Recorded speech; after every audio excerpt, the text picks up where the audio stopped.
Simon Perry's first novel had sold 19 copies.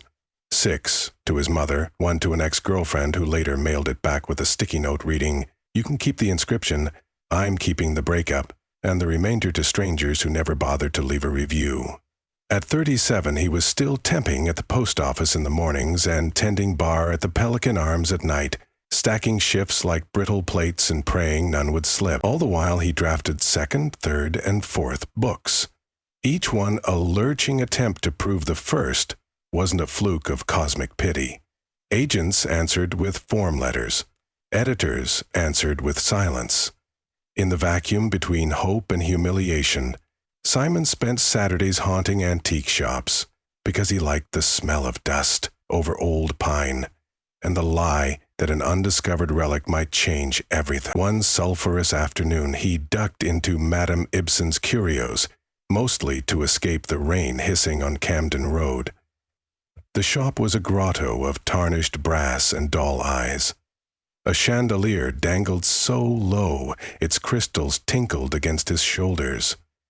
Near the back, among cracked fountain pens and military medals, lay a squat glass inkpot the color of grief. Its stopper, carved from whalebone, bore an inscription in a language Simon couldn't place, half runic angles, half cursive swoops, as though two alphabets had merged mid-argument. When he lifted the pot, a faint pulse ran up his fingers, cold as sleet.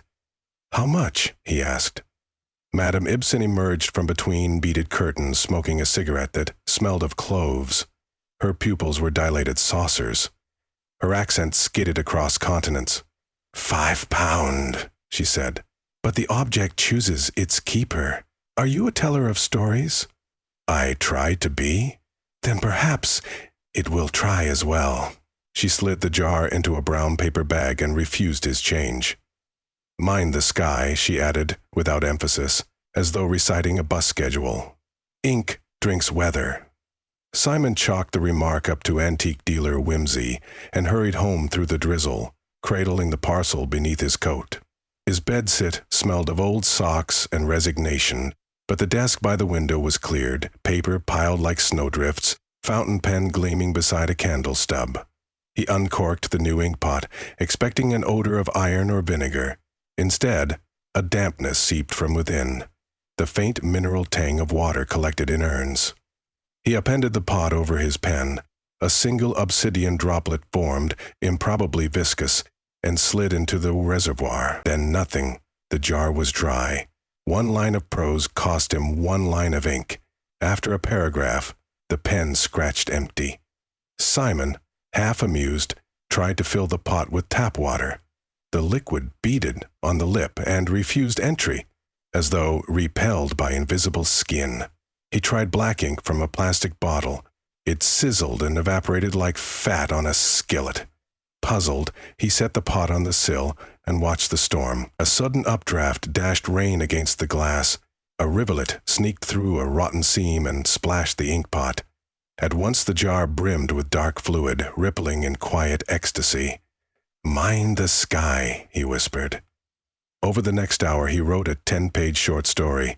Nothing grand, just a ghost anecdote about a boy meeting his drowned sister on a windswept pier.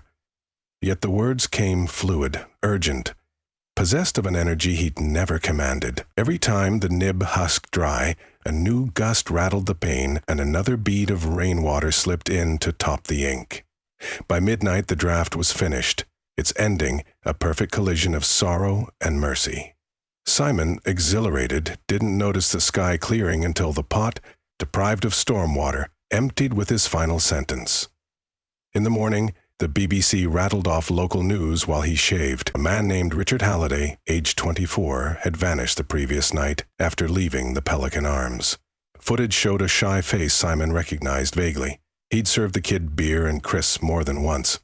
Police were canvassing canals. Simon winced but dismissed it. Camden devoured drifters the way tides devoured ships. He mailed the story to Mockingbird Quarterly, and for the first time in 5 years, received an acceptance within a week. The editor's email glowed, haunting, urgent, unlike anything in the slush. They asked for more. The following Sunday, clouds massed like bruises above Kensal Green Cemetery. Simon arrived carrying the inkpot inside a thermos as cover, pacing beneath the Victorian angels. When rain began, he unlatched the thermos briefly, letting several drops spatter in. The water swirled black instantly. Heart thudding, he hurried home and wrote again. Second story. An elderly cartographer sketches a city that rearranges itself while he sleeps. As the cartographer's lines sharpen, neighborhoods vanish from the real world. Simon felt the tale shape itself through him, sentences ringing like tuning forks. He finished at dawn as rain tapered into mist. That afternoon, a breaking bulletin cut through the soap operas. Marianne Fellows, retired cartographer of the Ordnance Survey, reported missing. Neighbors said she went for her habitual dawn walk and never returned. Her house keys lay on the stoop beside her cat, wet from rain. The coincidence snapped like bone. Simon reread his manuscript, scalp crawling. The plot's pivot described an alley swallowing the protagonist at dawn. Had he somehow written Marianne's disappearance into being? Impossible. Yet, his heartbeat, normally sluggish, now raced double time, as though trying to outrun an acknowledgement hovering just behind him. Still, acceptance for story number 2 arrived in 3 days, this time from a prestigious American journal that offered real money, the kind with commas. Praise poured in, social media mentions, invitations to read at festivals. Simon drank it like sacrament, half in shock, half in terror. Each email of admiration felt feathered with grime. Weeks passed, cloudless. The inkpot sat inert, glassy, and innocent. Then autumn opened its throat and poured rain. Umbrellas bloomed, gulls cried at the swollen Thames. Sleepwalking, Simon visited Highgate Cemetery after closing shift, unstoppered the pot among ivy, and let the sky feed it. The elixir almost purred. Third story, a pianist whose sonata renders listeners deaf to everything except the music, forcing them to follow him into a collapsing opera house. Simon wrote through 3 nights, scarcely pausing to eat. On the news the next evening, a busker named Lionel Patel disappeared after performing beneath Waterloo Bridge. Witnesses claimed they'd followed him for a minute, entranced, before snapping awake to find themselves alone by the embankment, drumming water from their ears. 3 tales, 3 vanishings. Rainwater harvested only from cemeteries. Words birthing events. And somewhere, unmarked ground, receiving a living body. Simon pictured open soil beneath starlight, a throat-like cavity closing over Richard, Marianne, Lionel, unmarked, alone. He considered smashing the pot. But a voice, whether his own ambition or something residing in the glass, whispered, "Hold on, you're finally being read." Fame, after all, is a stubborn narcotic.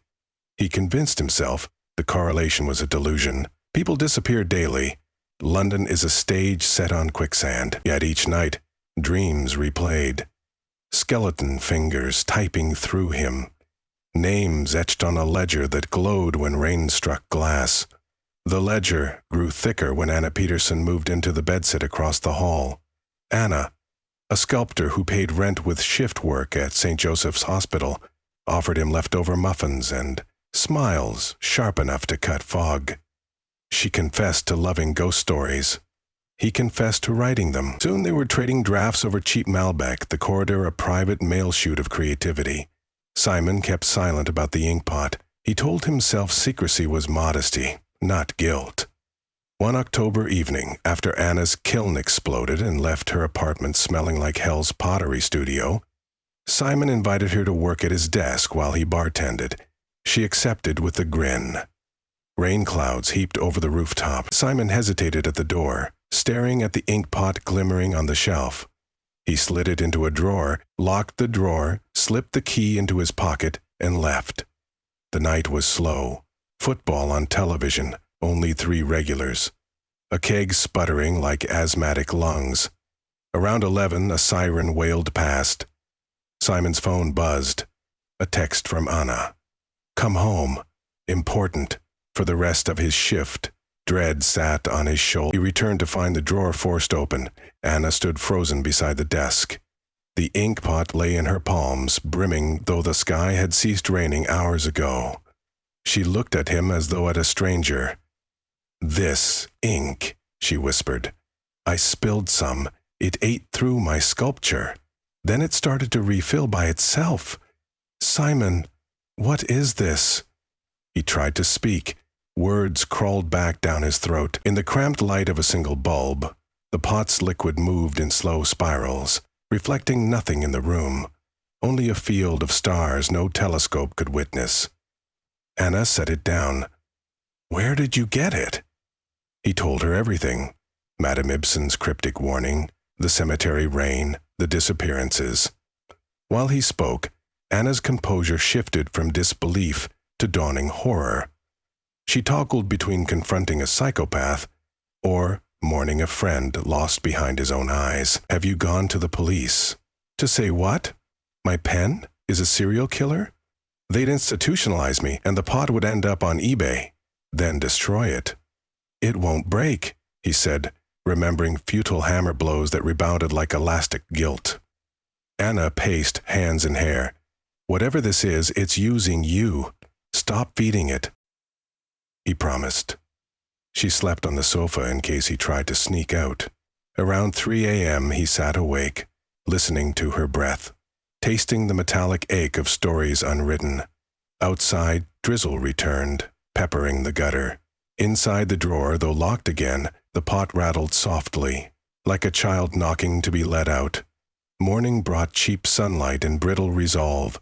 Simon Googled for help beyond police and psychiatry. He found Dr. Benjamin Halverson, folklorist and author of Obscure Occult Objects of the British Isles. Halverson taught at University College London. Simon emailed, "URG inquiry, re-cursed ink vessel." Reading the subject line felt surreal, like sending a fax to hell. To his shock, Halverson replied within an hour, "Bring the item and any written samples. My office, 4 p.m. Anna insisted on joining. They arrived at a corridor lined with cabinets, holding jawbones, candlesticks, and a desiccated toad labeled, "Never open." Halverson, slender and balding, accepted the ink pot with surgeon delicacy. He recited the inscription aloud. "Men are stories, and stories are graves." "Moyle's ink," Halverson muttered. 17th century legend. A Welsh monk claimed to distill words from human spirits. Each story penned with his ink demanded a living burial, tethering flesh to fiction. The church burned his manuscripts. The ink survived.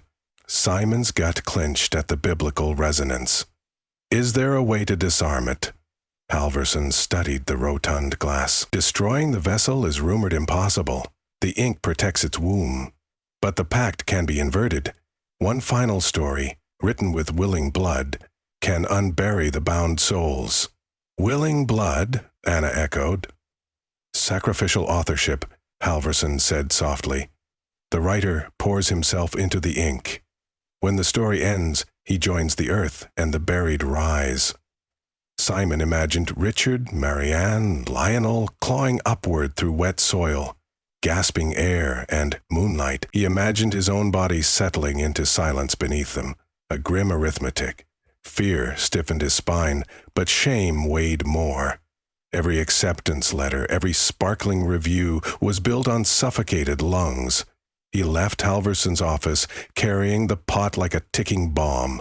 Anna gripped his arm. "There has to be another way." "There isn't," Simon said. He didn't know whether the certainty was his or the ink's. That night, thunder convulsed London. Simon locked himself in his bedsit, ignoring Anna's pounding pleas.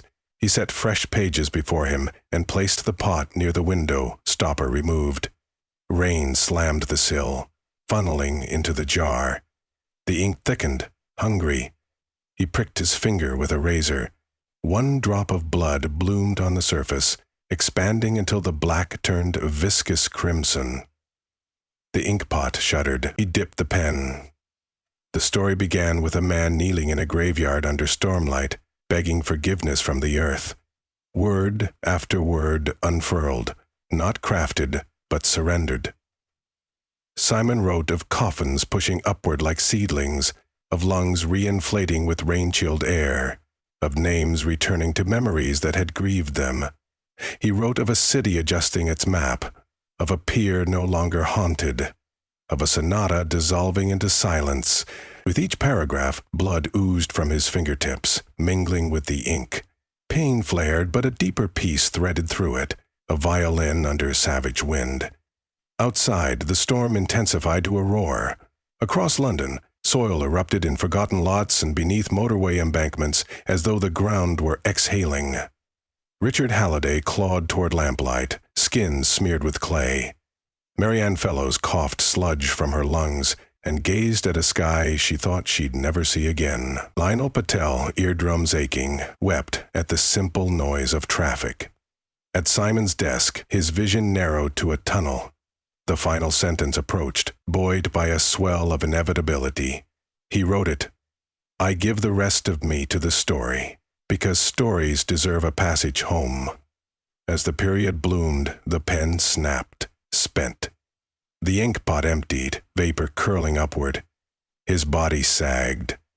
Blood streaming from nose and ears. For a heartbeat he lingered, aware of the rain easing into drizzle, of Anna's voice somewhere behind the door screaming his name. Then everything folded inward like the moment between lightning and thunder. Silence. When Anna burst in, she found the chair overturned, the desk soaked crimson, pages fluttering but intact. Simon was gone, no window open, no door unlatched, only a faint indentation on the wooden floor, shaped like a shallow grave. Weeks later, witnesses reported seeing Simon Perry near Hampstead Heath at dawn, barefoot, coatless, walking with a distant smile. Each testimony disagreed on details. Hair longer, eyes milky, body caked in mud, but all swore he carried no pen, no pot. Just a stack of papers pressed to his chest, pages blank and fluttering, as though wind, not ink, would write the next story. Anna never heard from him again. She kept the finished manuscript, locked in a fireproof box, terrified and awed by its dormant calm. Mockingbird Quarterly called, demanding new work. She told him Simon was traveling, unreachable. Meanwhile, she sculpted a memorial in secret, a stone ink pot, cracked open, rain perpetually pooling inside. She installed it under a yew in Kensal Green. No plaque, no name. Visitors sometimes stop and listen. Keep the sky is weeping. They say they can hear the faint scratch of a pen, scribbling somewhere below their feet, as though soil itself were drafting stories of the living stories that bury no one. Stories that simply let the dead breathe once more.